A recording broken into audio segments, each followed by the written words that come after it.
Good morning to all of you. आप सभी का हमारे यूट्यूब चैनल पे बहुत स्वागत है दोस्तों। तो दोस्तों आपने यहाँ देख रहे हैं कि use of since and for. तो हम लोग को आज की क्लास में a use of since and for यानी कि सिंस और फॉर का यूज हम लोग कहाँ पे कब कैसे करते हैं। कोई भी सेंटेंस है हिंदी में दिया है उसे हम लोग को इंग्लिश में ट्रांसलेट करना है तो सेंटेंस में हम लोग को सिंस एंड फॉर का यूज करना रहता है। तो कैसे सेंटेंस में हम लोग सिंस का प्रयोग करते हैं और कैसे सेंटेंस में हम लोग फॉर का यूज करते हैं। तो पहले तो आपको समझना होगा कि ये सिंस का मतलब क्या होता है और ये फॉर का मतलब क्या होता है। तो अब यहाँ पे आप समझिएगा कि ये सिंस का मतलब से होता है और ये फॉर का मतलब इससे होता है, यानी कि सिंस का मतलब इससे और फॉर का मतलब इससे। आपको इतना बात बहुत ही बेदिनंग से याद रखना है कि सिंस का मतलब इससे होता है और फॉर का मतलब इससे होता है। अब यहाँ पे हम लोग को बात करना है कि सिंस का यूज कहाँ पे करते हैं और फॉर का यूज कहाँ पे करते हैं। तो आपने पढ़ा होगा कि period of time and point of time. तो ये point of time and period of time. तो ये पॉइंट ऑफ टाइम समझिएगा, जब पॉइंट ऑफ टाइम रहता है यानी कि निश्चित समय रहता है, एकदम पक्का दिया हुआ रहता है पूर्ण रूप से इतना बजे तो एकदम इतना बजे रहता है। ध्यान दीजिएगा हमारी बातों पे। अगर पॉइंट ऑफ टाइम यानी कि निश्चित समय रहेगा दोस्त तो सिंस का यूज करते हैं। अगर पीरियड ऑफ टाइम यानी अनिश्चित समय की अवधि रहेगा दोस्तों, अनिश्चित समय रहेगा तो हम लोग ये फॉर का यूज करते हैं। तो अब यहाँ पे आप समझे होंगे कि सिंस का यूज हम लोग पॉइंट ऑफ टाइम यानी निश्चित समय रहता है तो करते हैं और फॉर का यूज पीरियड ऑफ टाइम अनिश्चित समय की अवधि रहता है तो करते हैं। और ये आपने समझा कि सिंस का मतलब इससे होता है और फॉर का मतलब भी से होता है। सिंस का हिंदी भी से होता है और फॉर का हिंदी भी से होता है। और ये भी आपने समझा कि सिंस का यूज कहाँ पे करते हैं और फॉर का यूज कहाँ पे करते हैं। अब हम लोग को एक सेंटेंस यानी कि हिंदी में एक सेंटेंस है उसे हम लोग को इंग्लिश में ट्रांसलेट करना है और उसमें हम लोग यहाँ पे सिंस कहाँ पे लगाएंगे और उसमें फॉर कहाँ पे लगेगा वो अभी हम लोग जानेंगे। एक यहाँ पे हम लोग एक सेंटेंस को ट्रांसलेट करेंगे इंग्लिश में। तो अब यहाँ पे हम लोग सीखेंगे, जैसे मैंने आपके साथ एक यहाँ पे दो यहाँ पे लाया है सेंटेंस, अब इसको आपको इंग्लिश में इसे ट्रांसलेट करना है। तो अब इसके माध्यम से लोग इसे सिंस और फॉर के मतलब समझेंगे। आपने तो जाना कि निश्चित समय रहेगा तो सिंस करेंगे और निश्चित समय रहेगा यहाँ पे हम लोग फॉर लगाएंगे। लेकिन अब सेंटेंस आप बताएंगे तो आपको ये भी समझ में आ जाएगा कि कैसे इसे यूज किया जाता है। अब देखिएगा इसमें कैसे यूज होगा। अब पहले तो ये हम लोग को ये सेंटेंस इसे इंग्लिश में इसे हम लोग को ट्रांसलेट करने से आना चाहिए। तो अब इसे इंग्लिश में हम लोग कैसे ट्रांसलेट करेंगे, तो पहले एक स्ट्रक्चर जानो। ये आखिर सेंटेंस दिया है तो कौन से टेंस का है, ये जो सेंटेंस दिया है ये कौन से टेंस का है। तो पहले जानो, मैं 2 घंटे से नाच रहा हूँ यानी कि काम जारी है और समय दिया है 2 घंटे यानी कि समय भी दिया है और काम कंटिन्यू है। तो हम लोग जानेंगे कि ये प्रेजेंट परफेक्ट कंटीन्यूअस टेंस का ये जो सेंटेंस दिया है और ये नीचे का सेंटेंस देखिए, तो मैं 2 बजे से नाच रहा हूँ यानी कि काम जारी है और इसमें समय भी दिया है 2 बजे से यानी कि ये भी प्रेजेंट परफेक्ट कंटीन्यूअस टेंस का है। एक बार और फिर से सुनिए, मैं 2 घंटों से नाच रहा हूँ, काम जारी है, समय भी दिया है, प्रेजेंट परफेक्ट कंटीन्यूअस टेंस का होगा। और मैं 2 घंटों से नाच रहा हूँ, इससे भी नाच रहा है और इसमें 2 बजे से समय दिया है, ये भी प्रेजेंट परफेक्ट कंटीन्यूअस टेंस का हुआ। ये दोनों सेंटेंस में आखिर अंतर क्या है ये तो जानो। इसमें 2 घंटे दिया है और इसमें 2 बजे दिया है, ये सेंटेंस अंतर है। लेकिन अब इसे हम लोग को इंग्लिश में से ट्रांसलेट करना है। अरे दोस्तों कैसे करोगे, तो अब यहाँ पे आप समझिए, मैंने एक आपको स्ट्रक्चर बताता हूँ और वो स्ट्रक्चर के माध्यम से आप इसे ट्रांसलेट कर सकते हैं। देखिए इसका स्ट्रक्चर क्या है, केवल आपको यहाँ पे स्ट्रक्चर इसे सेट करिएगा, आपको यहाँ पे इंग्लिश में ट्रांसलेट हो जाएगा। सुनिएगा स्ट्रक्चर इसका क्या है। कहता है कि सब्जेक्ट प्लस हैज या हैव, सब्जेक्ट प्लस हैज या हैव प्लस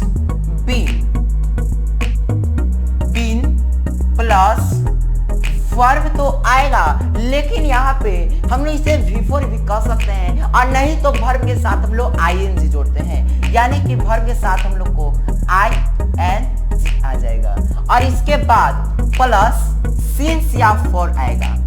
जो हम लोग अभी पढ़ रहे हैं सिंस और फॉर का यूज, तो यहीं पे हम लोग को आएगा सिंस और फॉर या फॉर, सिंस या फॉर और प्लस अदर वर्ड।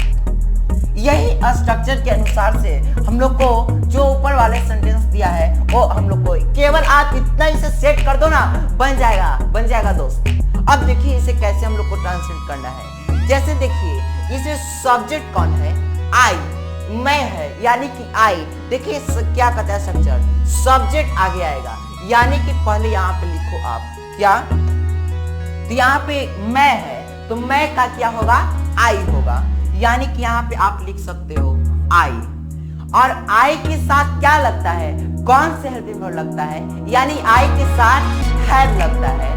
यानी कि इसमें देखिए क्या क्या लगाने के लिए दिया है, इसमें कहता है हैज या हैव लगेगा, कोई एक ही तो लगेगा, या तो हैज लगाए या तो हैव लगे। तो यहाँ पे सब्जेक्ट क्या दिया है, आई के साथ क्या लगाते हैं, हैव लगाते हैं, हैव लगाओ, यहाँ पे हैव लगाओ, हैव।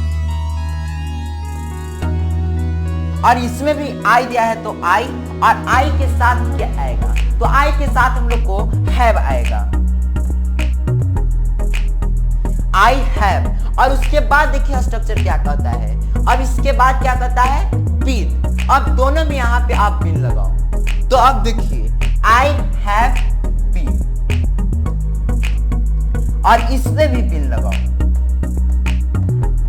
और इसके बाद क्या कहता है, बीन। और इसके बाद वर्ब के साथ क्या कहता है, आईएनजी। तो अब देखो इसमें वर्ब कौन है, यानी कि नाचना क्या है, काम है, तो ये वर्ब हुआ, यानी नाच रहा है। वर्ब के साथ क्या आएगा, आईएनजी आएगा, आईएनजी लगाओ, been, I have been dancing, यानी कि डांस के साथ क्या आएगा, आईएनजी लाएगा, तो आप डांसिंग लिखो, डांसिंग। और इसमें भी क्या कर रहा है, नाच रहा है, तो इसमें भी होगा आपका क्या, तो डांसिंग, डांसिंग। और उसके बाद अब यहाँ पे हम लोग को सिंस और फॉर भरना है। अब देखिए यहाँ पे क्या दिया है, तो सिंस या फॉर यहाँ पे हम लोग को भरना है, ये सिंस और फॉर। तो अब इसमें आप सिंस और फॉर भरना है, लेकिन अब इसके बाद क्या है, अदर वर्ड। अभी सिंस और फॉर छोड़ दो, तो हम लोग को अभी सीखना है क्या, सिंस और फॉर का यूज। तो हम लोग आप बाद में, पहले तो आपको इसे इंग्लिश में ट्रांसलेट करना आना चाहिए। तो अब देखिए अदर वर्ड, अब इसमें अदर वर्ड क्या है, क्या कहता है, 2 घंटों से, ये 2 घंटों से करा है, यानी 2 आवर्स। और यहाँ लिख दो 2 आवर्स,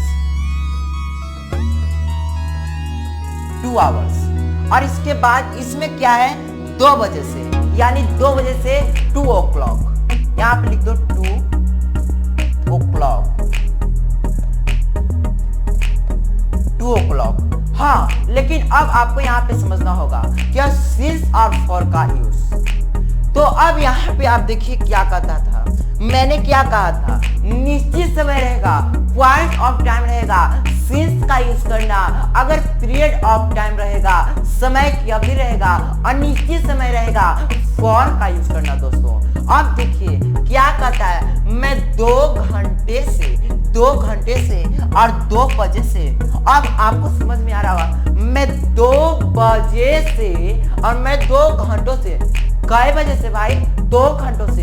कोई निश्चित नहीं है कि मैं कितना, केवल कह रहा है मैं 2 घंटों से खिलाऊं, निश्चित, लेकिन ये कह रहा है कि मैं 2 बजे से, यानी निश्चित कर रहा है कि मैं 2 बजे से नाच रहा हूँ। अरे 2 घंटों से कोई निश्चित नहीं है कि कितना से नाच रहा है, यानी कि अनिश्चित, पीरियड ऑफ टाइम है। क्या लिखेंगे, यहाँ पे हम लोग फॉर का यूज करेंगे। और अब देखिए यहाँ पे क्या है, पॉइंट ऑफ टाइम है, यानी 2 बजे से। ये कह रहा है कि मैं 2 बजे से नाच रहा हूँ, यहाँ पे डांस कर रहा हूँ। तो अब इसमें मैंने बताया था, अगर पॉइंट ऑफ टाइम नीचे समय रहेगा, सिंस का प्रयोग करना, तो यहाँ पे आपका आ जाएगा क्या, ये सिंस, यानी कि अब आपको समझ में आ गया कि सिंस का यूज कहाँ पे करते हैं और ये फॉर का यूज कहाँ पे करते हैं। तो अब यहाँ पे आपने बहुत ही बेहतरीन से समझा है दोस्तों। ये था हम लोग को use of since and for, और आज की क्लास में हम लोग एक बहुत ही अच्छे शानदार कंसेप्ट के साथ सीखे हैं, और मैंने आपके साथ एक ऐसे ही अच्छे कंसेप्ट लेकर के आऊंगा और ऐसे छोटी छोटी पॉइंट आपको मैं बताते रहूंगा। तो आपने अभी तक हमारे आज की क्लास को लाइक नहीं किया है, जरा एक लाइक का बटन दबा दो। हमारे चैनल को सब्सक्राइब नहीं किया है, हमारे चैनल को सब्सक्राइब कर दिए। तो दोस्तों आज की क्लास इतना ही तक, मैं आप लोग के साथ फिर मिलूंगा। आज की क्लास